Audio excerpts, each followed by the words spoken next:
안녕하세요. 네, 네 저는 캄보디아 시엠립이라는 지역에서 이제 사역하고 있는 이경 선교사라고 합니다. 제가 이렇게 말씀 나눌 수 있을 만한 사람이 아닌데 선교사라는 이유 하나로 서서 귀한 말씀 증거의 시간에 설 수 있는 것으로 믿고 또 말씀 나누도록 하겠습니다. 저희는 캄보디아에서 이제 캄보디아 어린이들과 그리고 동남아시아의 그 청년들을 크리스천 리더로 양육하는 이제 그런 일들을 이제 하고 있고요. 이제 신수희 선교사가 유치원 사역하고 있고, 제가 이제 그 청년들과 함께하는 NIBI 사역에 함께 참여해서 이제 일을 하고 있습니다. 이제 저희가 사역을 하다가 이제 유치원 운영하고 있는 그 마을에서 이제 아이들 졸업생들도 이제 많이 생기고, 그리고 이제 그 가족들과 또 그 마을 사람들과 이렇게 좀 친분이 생기다 보니까 좀 이제 친구가 좀 돼가는 것 같아요. 그래서 그런 상황에서 교회를 좀 시작할 수 있으면 좋겠다, 이제 그런 마음 주셔가지고 이제 또 마침 그때 이제 그레이스 포인트 교회에서 안식년 할 수 있는 이제 기회를 주셔서 저희가 1년간 여기서 안식년 가지면서 이제 신학 공부하는 시간을 이제 저희 가지고 있습니다. 오늘은 요나서 4장 말씀으로 좀 은혜를 나누는 시간 가지려고 하는데요. 이게 이제 제가 NIBI 학생들과 이제 올해 초에 같이 이제 묵상 나눔했던 말씀인데 제가 함께 좀 은혜를 나누려고 합니다. 제가 한번 그 말씀을 읽어드리겠습니다. 요나가 매우 싫어하고 성내며 여호와께 기도하여 이르되, 여호와여, 내가 고국에 있을 때에 이러하겠다고 말씀하지 아니하였나이까? 그러므로 내가 빨리 다시스로 도망하였사오니 주께서는 은혜로우시며 자비로우시며 노하기를 더디하시며 인애가 크시사 뜻을 돌이켜 재앙을 내리지 아니하시는 하나님이신 줄을 내가 알았음이니이다. 여호와여, 원하건대 이제 내 생명을 거두어 가소서. 사는 것보다 죽는 것이 내게 나음이니이다 하니, 여호와께서 이르시되 네가 성내는 것이 옳으냐 하시니라. 요나가 성읍에서 나가서 그 성읍 동쪽에 앉아 거기서 자기를 위하여 초막을 짓고 그 성읍에 무슨 일이 일어나는가를 보려고 그 그늘 아래에 앉았더라. 하나님 여호와께서 박넝쿨을 예비하사 요나를 가리게 하셨으니 이는 그의 머리를 위하여 그늘이 지게 하며 그의 괴로움을 면하게 하려 하심이었더라. 요나가 박넝쿨로 말미암아 크게 기뻐하였더니 하나님이 벌레를 예비하사 이튿날 새벽에 그 박넝쿨을 갉아먹게 하심에 시드니라.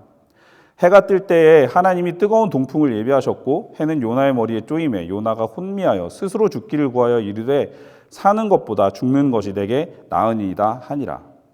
하나님이 요나에게 이르시되 네가 이 박넝쿨로 말미암아 성내는 것이 어찌 옳으냐 하시니 그가 대답하되 내가 성내어 죽기까지 할지라도 옳으니이다 하니라.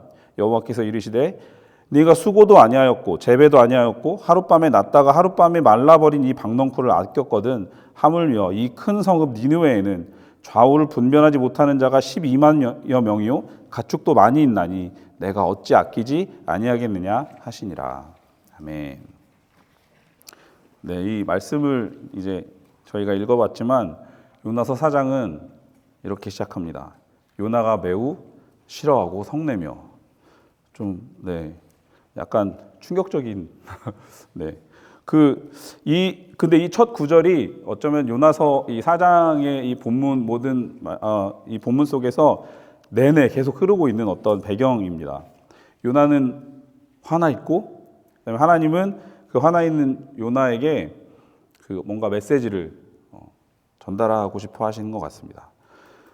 요나는 다들 아시지만 이렇게 대놓고 불순종하는 좀 약간 까탈스러운, 뭐 오늘 말씀에도 나오지만 자기 마음에 안 든다고 나 그냥 죽겠다고 막 이러는 선지자입니다. 대체 하나님은 왜 이런 사람을 선지자로 쓰셨을까? 아마 우리가 모르는 어떤 하나님께서 요나를 부르신 뜻이 있겠지만 요나서에 나오는 요나의 모습은 참 불순종으로 가득한 우리와 좀 너무 비슷한 모습을 가진 선지자인 것 같습니다. 오늘 왜 요나가 이렇게 화를 내면서 4장을 시작하는지 좀 생각해 보기 위해서 좀 1장부터 3장을 간략하게 이제 이렇게 돌아보면 1장에서 하나님이 이제 요나에게 니느웨로 가라고 말씀하셨고, 근데 이제 불순종해서 다른 곳으로 가는 배를 탔다가 이제 물에 빠지죠. 그리고 2장에서는 그 물에 빠진 요나를 물고기가 먹고 그 물고기 뱃속에서 이제 요나가 막 회개를 하죠. 그러고서 이제 토해내서 3장에서는 다시 니느웨로 가서 이제 다시 회개하고 말씀을 전하는데, 그래서 이제 진짜 회개가 일어나서 통째로 니느웨 사람들이 다 회개하고 하나님이 원래 계획하셨던 심판이 일어나지 않게 되죠. 근데 그러고 나서 4장에서 요나가 화내고 성내는 일이 일어나게 됩니다. 니느웨 사람들은 사실 매우 흉폭한 사람들이었다고 합니다. 그래서 이제 이스라엘 백성들을 오랫동안 괴롭혀 온 사람들이었기 때문에 요나는 이 사람들은 절대 구원받아서는 안 되는 사람들이다 생각해서 이제 하나님이 가라고 하시지만 안 갔던 것이죠. 근데 그 흉폭한 사람들인데도 요나의 메시지를 듣고 회개해서 12만 명 사람들이 하나님께 회개하고 재앙이 내리지 않게 되었습니다. 그래서 이 3장 그 마지막을 보면 제가 3장 마지막 절을 읽어드리겠습니다. 하나님이 그들이 행한 것, 곧 그 악한 길에서 돌이켜 떠난 것을 보시고 하나님이 뜻을 돌이키사 그들에게 내리리라고 말씀하신 재앙을 내리지 아니하시니라. 그러고 나서 이제 4장 1절이 요나가 매우 싫어하고 성내며 이렇게 되는 거죠. 좀 이상하죠. 그렇게 놀라운 회개의 역사를 일으킨 요나였는데 그렇게 회개하고 하나님의 메시지를 니느웨에 선포한 줄 알았던 요나가 4장에서 시작해서는 하나님께 그의 분노를 쏟아내고 있습니다. 요나는 사실 2장에서도 보면 물고기 뱃속에서 들어갔다 나와서 구원을 경험하고 회개하고, 2장에서도 제가 말씀을 몇 구절 읽어드리면 물고기 뱃속에서 이렇게 얘기합니다. 내가 산의 뿌리까지 내려갔사오며 땅이 그 빗장으로 나를 오래도록 막았사오나 나의 하나님 여호와여 주께서 내 생명을 구덩이에서 건지셨나이다. 나는 감사하는 목소리로 주께 제사를 드리며 나의 서원을 주께 갚겠나이다. 구원은 여호와께 속하였나이다. 이렇게 고백했는데, 그런데 4장에서는 완전히 회개한 것 같고 물고기 뱃속에서 죽음의 문턱까지 가서 하나님께 회개한 것 같은데, 이렇게 4장에서 다시 니느웨 사람들을 여전히 미워하고 증오하고 있는 그 모습을, 분노를 하나님께 기도를 하고 있습니다. 이 4장에서의 요나의 모습을 어떻게 바라보아야 할까? 근데 요나는 분명한 것 한 가지는 요나가 매우 교만한 사람이구나 라는 것을 부인할 수 없는 것 같습니다. 요나는 그 4장에서 하나님의 생각과 요나의 생각이 대비가 되는데, 여전히 요나는 순종하고 하나님께 순종해서 가서 회개 메시지를 전파하는 것 같았는데 여전히 마음속으로 하나님과 다른 생각을 하고 있습니다. 그래서 자기 생각을 바꿀 마음이 조금도 없어요. 아주 고집스럽습니다. 이걸 보면 여기 보시면 내가 성내어 죽기까지 할지라도 옳으니이다. 그러니까 하나님이 박넝쿨로 말미암아 성내는 것이 어찌 옳으냐 이렇게 물으실 때 성내어 죽기까지 할지라도 옳으니이다. 그리고 또 보시면 여전히 요나는 이 니느웨 사람들이 멸망하는 것이 더 낫다고 생각하고 있어요. 그래서 심지어 시로와 성내며 여호와께 그걸 기도를 합니다. 웬만하면 하나님께 순종하고 가서 메시지 전하고 그랬으면 이제 그러려니 할 법도 한데, 요나는 그거 갖다 계속 성내고 기도를 하고 있습니다. 니느웨 사람들이 얼마나 싫었으면 이렇게 했을까라고 생각도 해보지만, 만약에 우리 일제 강점기 때를 사시던 어떤 한국에 사는 한 사람에게 가서 일본 사람들 가서 복음을 전해라 그러면 좀 이해가 될까요? 그렇지만 그래도 좀 분명한 것은 좀 요나는 그 자기 생각과 판단에 사로잡혀서 이 니느웨 사람들은 구원받으면 안 된다는 그것에 사로잡혀서 하나님의 마음과 뜻을 전혀 이해하려 들지 않고 있습니다.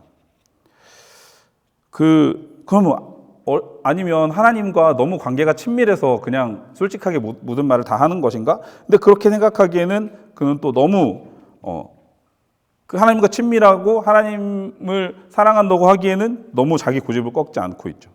그러니까 이렇게 얘기하죠. 이제 내 생명을 거두어 가소서. 하나님이 니느웨 사람들 구원하셨다고 해서 이제 내 생명을 거두어 가소서. 이렇게 말하고 있습니다. 그리고 그게 끝이 아니고 요나를 보면 이제 그렇게 니느웨 사람들을 구원하신 후에 이제 그 니느웨 성 밖으로 가가지고 앉아서 무슨 일이 일어나는지 보자 이러고 계속 니느웨 성을 바라보고 있죠. 그게 뭐 왜 거기서 앉아 있을까? 사실 분명한 것 같아요. 이제 저 하나님이 구원 지금 하셨지만 저 구원이 끝까지 가는지 내가 한번 보자. 제발 망해라. 뭐 이렇게 보고 있었던 것 같아요. 그러니까 하나님이 이미 용서하신 니느웨 성을 계속 바라보면서 고집스럽게 절대로 자기 생각을 꺾지 않고 있습니다. 하나님이 대체 이런 사람을, 이런 요나란 선지자를 왜 끝까지 붙들고 질문하시고 설득하시려고 하실까? 좀 이해되지 않을 정도로 그렇게 하고 있습니다. 사실 하나님과 요나의 그 관계 속에서 사역은 3장까지 하면 끝난 것 같아요. 만약에 4장이 없으면 너무 그냥 해피엔딩으로, 만약에 4장이 없었다고 하면 요나는 처음에 좀 불순종했지만 물고기 뱃속에서 회개하고 결국은 회개의 메시지를 전하고 12만 명을 하나님께 돌아오게 한 위대한 선지자, 이렇게 됐을 것 같은데, 근데 4장은 그 요나의 교만함을 적나라하게 우리에게 보여주고 있습니다. 그리고 이 요나의 교만함은 어쩌면 우리의 교만함을 또 떠오르게 하고 있습니다. 우리는 하나님께 순종하는 것 같지만, 그래서 삶에서 변화도 일어나는 것 같고, 변화 일어났고, 예수님 믿고 많은 삶의 변화들이 있었죠.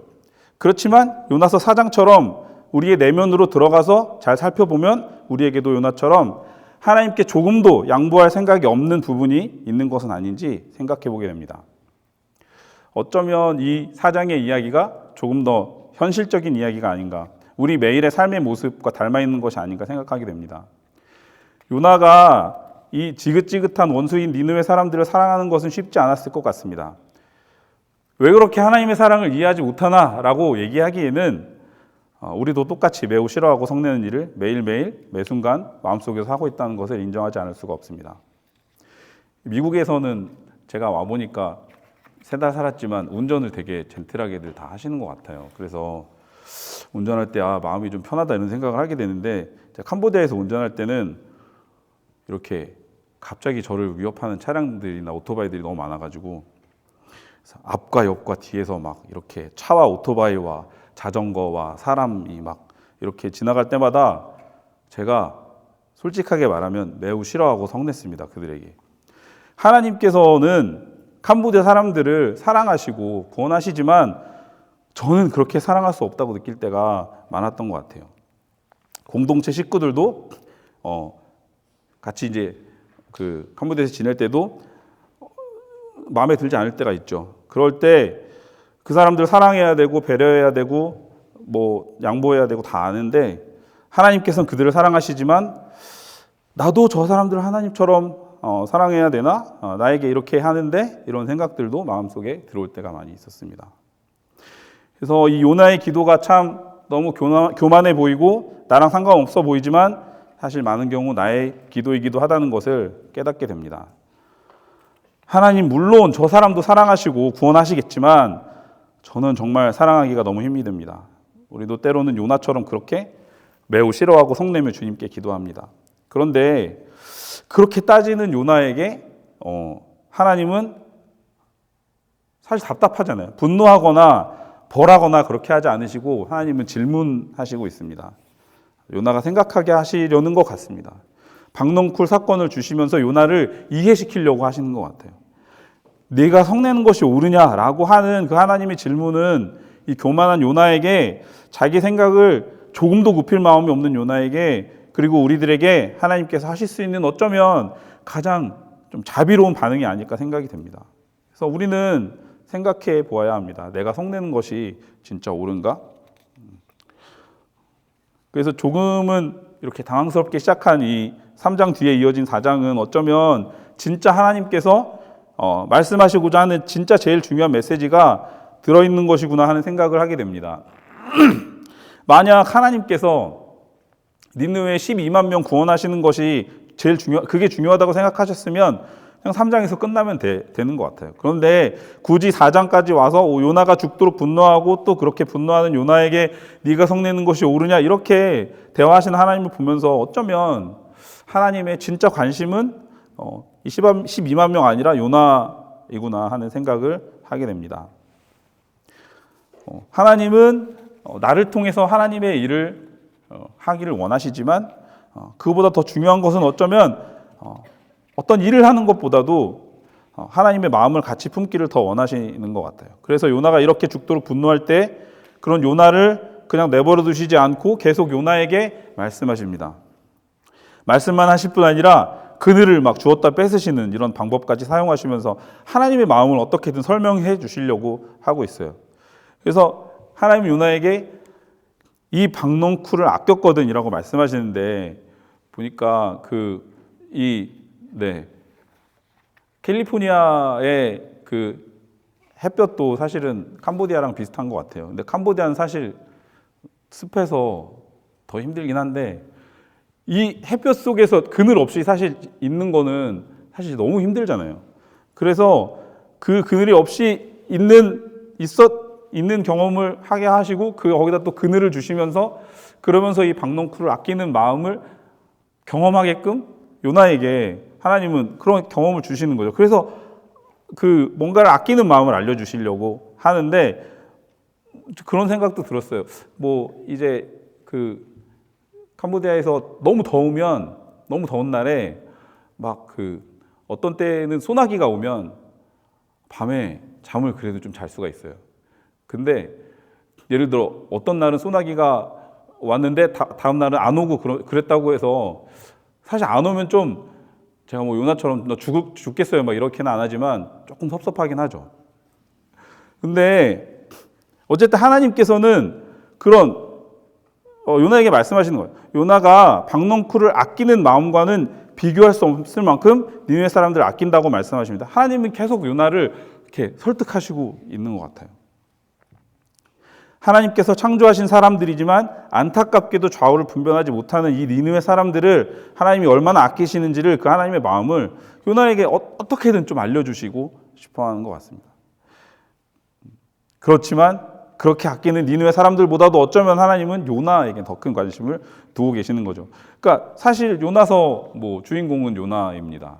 그래서 주인공은 죽지 않기 때문에 물고기 뱃속에 들어가도 죽지 않고 그런데 그 요나서 주인공이 요나인 것처럼 우리 각자의 삶의 이야기도 하나님과 나의 이야기입니다. 내가 하나님께 순종하거나 또는 불순종하거나 해서 뭔가를 하고 그 안에서 하나님께서 나를 통해서 놀라운 일을 하시지만 하나님께서 끝까지 관심을 가지시고 우리에게 요구하시는 것은 내가 교만하게 바꾸지 않고 있는 끝까지 고집스럽게 바꿀 생각이 없는 그 마음을 회개하는 일인 것 같습니다.